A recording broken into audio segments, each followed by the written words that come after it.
CM ಆಗಿ ಪ್ರಮಾಣ ವಚನಕ್ಕೆ DK ಎಲ್ಲಾ ಸಿದ್ಧತೆಯನ್ನ ಮಾಡ್ಕೊಳ್ತಾ ಇದ್ದಾರೆ.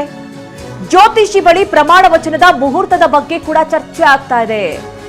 ಜ್ಯೋತಿಷಿ ದ್ವಾರಕನಾಥ್ ಜೊತೆ ಡಿಕೆ ಮಾತುಕತೆಗೆ ಮುಂದಾಗಿದ್ದಾರೆ ಅನ್ನೋದು ಗೊತ್ತಾಗ್ತಾ ಇದೆ. ಪ್ರಮಾಣ ವಚನಕ್ಕೆ ಮುಹೂರ್ತ ನೀಡುವಂತೆ ಮನವಿಯನ್ನ ಮಾಡಿದ್ದಾರೆ.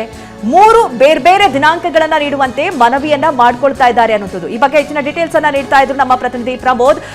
ಈಗಾಗಲೇ ಡಿಕೆ ಶಿವಕುಮಾರ್ ಅವರು ಕೂಡ ಒಂದು ಹಂತದಲ್ಲಿ ಎಲ್ಲಾ ರೀತಿಯ ಸಿದ್ಧತೆಗಳನ್ನ ಮಾಡ್ಕೊಳ್ತಾ ಇದ್ದಾರೆ ಅಂತ. ಹೌದು, ಅಧಿಕೃತವಾಗಿ ಇನ್ನೂ ಕೂಡ ಡಿಕೆ ಶಿವಕುಮಾರ್ ಅವರನ್ನ ಮುಂದಿನ ಸಿಎಂ ಅಂತ ಹೇಳಿ ಘೋಷಣೆ ಮಾಡಿಲ್ಲ.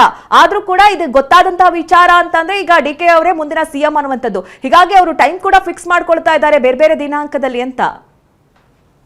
ಮಧು, ಈಗ ಆತರ ಬೀಳ್ತಾ ಇಲ್ಲ. ಅಂದರೆ ಈಗ ಒಂದು ಮೇಲ್ಗಡೆ ದೆಹಲಿಯಲ್ಲಿ ಎಲ್ಲ ಪ್ರಕ್ರಿಯೆಗಳು ಇನ್ನೂ ಕೂಡ ಬಾಕಿ ಇದೆ, ಆಯ್ಕೆಗಳು ಬಾಕಿ ಇದೆ. ಏಕಾಏಕಿ ನೇರವಾಗಿ ರಾಜೀನಾಮೆ ಬಳಿಕ ಆತ ಪ್ರಮಾಣ ವಚನ ಸ್ವೀಕಾರ ಮಾಡೋದಕ್ಕೆ ಸಾಧ್ಯವಿಲ್ಲ. ಹೀಗಾಗಿ ಈಗ 3 ಪ್ರತ್ಯೇಕ ಮುಹೂರ್ತಗಳನ್ನು 3 ಪ್ರತ್ಯೇಕ ದಿನಗಳನ್ನು ನೀಡುವಂತೆ ಜ್ಯೋತಿಷಿಯಾಗಿರುವಂಥ ದ್ವಾರಕಾನಾಥ್ ಬಳಿ ಅವರು ಕೂಡ ಮನವಿ ಮಾಡಿದ್ದಾರೆ ಅಂತ ಮಾಹಿತಿ ಲಭ್ಯವಾಗಿದೆ. ಹೀಗಾಗಿ ದ್ವಾರಕಾನಾಥ್ ಅವರು ಇವತ್ತು ಬೆಂಗಳೂರಿನಲ್ಲಿಲ್ಲ, ಅವರು ಶೃಂಗೇರಿಗೆ ಹೋಗಿದ್ದಾರೆ. ಅವರು ಇವತ್ತು ರಾತ್ರಿ ಶೃಂಗೇರಿಯಿಂದ ಬರುವಂಥ ಸಾಧ್ಯತೆ ಇದೆ. ಈಗ ಅದಾದ ಬಳಿಕ 3 ಪ್ರತ್ಯೇಕ ದಿನಗಳನ್ನು 3 ಪ್ರತ್ಯೇಕ ಮುಹೂರ್ತಗಳನ್ನು ಅವ್ರ ಹತ್ರ ಕೊಡಿ ಅಂತ ಮನವಿ ಮಾಡಿದ್ದಾರೆ. ಈ 3 ದಿನಗಳಲ್ಲಿ ಯಾವ ದಿನ ರಾಹುಲ್ ಗಾಂಧಿ ಮತ್ತು ಪ್ರಿಯಾಂಕಾ ಗಾಂಧಿ ಅವರು ಕರ್ನಾಟಕಕ್ಕೆ ಬರೋದಕ್ಕೆ ಸಾಧ್ಯವಾಗುತ್ತೆ ಅಂತ ಒಂದು ದಿನದಲ್ಲಿ ಅವರು ಪ್ರಮಾಣ ವಚನವನ್ನು ಸ್ವೀಕಾರ ಮಾಡುವಂಥ ಸಾಧ್ಯತೆ ಇರುತ್ತೆ. ಹೀಗಾಗಿ ಒಂದು ಕಡೆಗೆ ಎಲ್ಲರೂ ಹೇಳ್ತಿದ್ದಾರೆ ನಾಳೆ ಆಗ್ಬಿಡುತ್ತೆ, ಶುಕ್ರವಾರ ಆಗ್ಬಿಡುತ್ತೆ, ಶನಿವಾರ ಆಗ್ಬಿಡುತ್ತೆ ಅಂತ. ಆದರೆ ಸಾಧ್ಯತೆಗಳು ತೀರಾ ಕಡಿಮೆ ಅಂತದ್ದು. ಹೀಗಾಗಿ ಜ್ಯೋತಿಷಿಗಳು ಕೊಡುವಂಥ ದಿನಾಂಕದ ಆಧಾರದ ಮೇಲೆ, ಜೊತೆಗೆ ರಾಹುಲ್ ಗಾಂಧಿ ಮತ್ತು ಪ್ರಿಯಾಂಕಾ ಗಾಂಧಿ ಅವರ ಅವೈಲೇಬಿಲಿಟಿ ಮೇಲೆ ಆ ಒಂದು ಪ್ರಮಾಣ ವಚನದ ದಿನಾಂಕವನ್ನು ನಿಗದಿ ಮಾಡುವಂಥ ಸಾಧ್ಯತೆ ದಟ್ಟವಾಗಿದೆ.